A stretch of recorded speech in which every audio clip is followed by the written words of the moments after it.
already know which moment it is. You do not need to think about it. It is already there. Something you said, something you did, something you failed to do when it actually mattered. It happened months ago, maybe years, and it still shows up uninvited. In the shower, at 2 a.m., in the middle of a completely ordinary Tuesday, when nothing is wrong, and somehow it finds you anyway. You have told yourself to move on. You have explained why it happened, what you learned, why you are different now. It comes back regardless, not because you are weak, because you have misunderstood what is actually happening when it returns. A man named Epictetus understood this problem better than almost anyone who has ever written about it. He did not learn it from books. He learned it in chains. And what he worked out is probably the most useful thing you will hear about this feeling. Epictetus was born a slave in the 1st century in what is now Turkey. He had no name of his own. Epictetus simply means acquired in Greek. At some point, his master decided to test something. He took Epictetus's leg and began to twist it. Those present reported that Epictetus said calmly that the leg would break. It broke.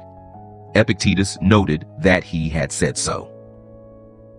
He walked with a limp for the rest of his life. He never expressed bitterness about it in any of his recorded teachings.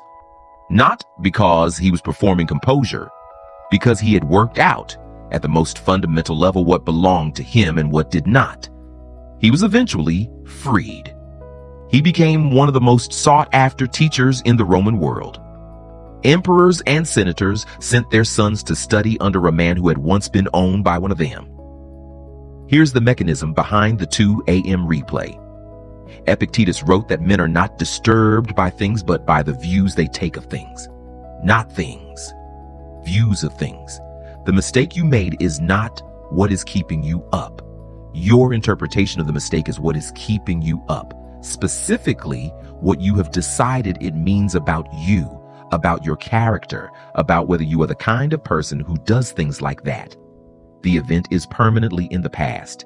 You cannot reach it, revise it, or undo it. What you are actually doing at 2 a.m. is not processing the past. You are making a present moment judgment about yourself using past evidence, and that judgment, not the original event, is what creates the suffering on a loop. You cannot go back and fix what happened, but the interpretation, that is yours, that you can actually work with. Epictetus did not just give arguments. He gave tools, specific phrases to interrupt the interpretation before it ran on its own. When someone speaks badly of you, he said, it seemed so to him.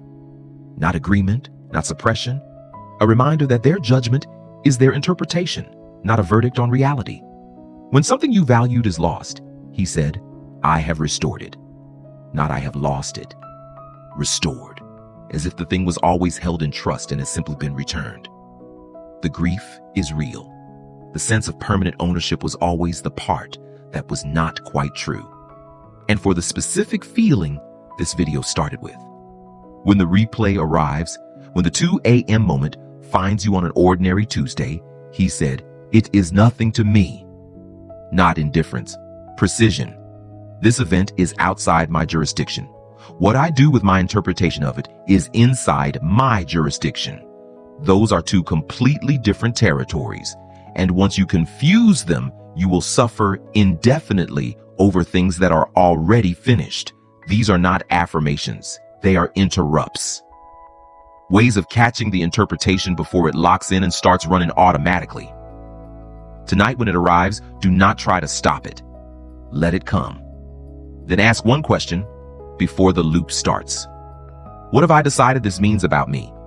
Name it specifically, not the feeling, the decision underneath the feeling. Then ask whether that decision is actually serving you or just punishing you. That is where the loop breaks, not by fighting the memory, by examining the verdict you attach to it. Late in his life, Epictetus admitted something his students likely found surprising. He said he felt shame when asked to explain the works of other Stoic philosophers, not pride, shame, because he could explain the philosophy precisely and still catch himself failing to live it. He said, I rather blush when I cannot show actions that match the words I teach. The man who kept his composure while his leg was being broken was still finding the gap between knowing and doing, still catching himself falling short, still working on it. He did not present this as failure. He presented it as the nature of the practice. You do not arrive. You do not complete it. You practice it daily, imperfectly, and the practice itself is the whole point. His leg never healed. The thing that was done to him stayed done. What he did with his interpretation of it, that he controlled completely. He wrote one line that I keep returning to. Men are not disturbed by things, but by the views they take of things. You already know which moment you have been replaying. The question is just whether you chose the verdict you attached to it or whether it chose you. That is worth examining. Tonight, I want you to name something specific in the comments, not the mistake you keep replaying. What you have decided it means about you, the verdict underneath it. Name just that and notice whether you actually chose it. If this landed, subscribe, because next week we go somewhere that connects directly to this. Seneca had something to say about the time you are spending on the past while the present moves without you. It is worth hearing. See you there.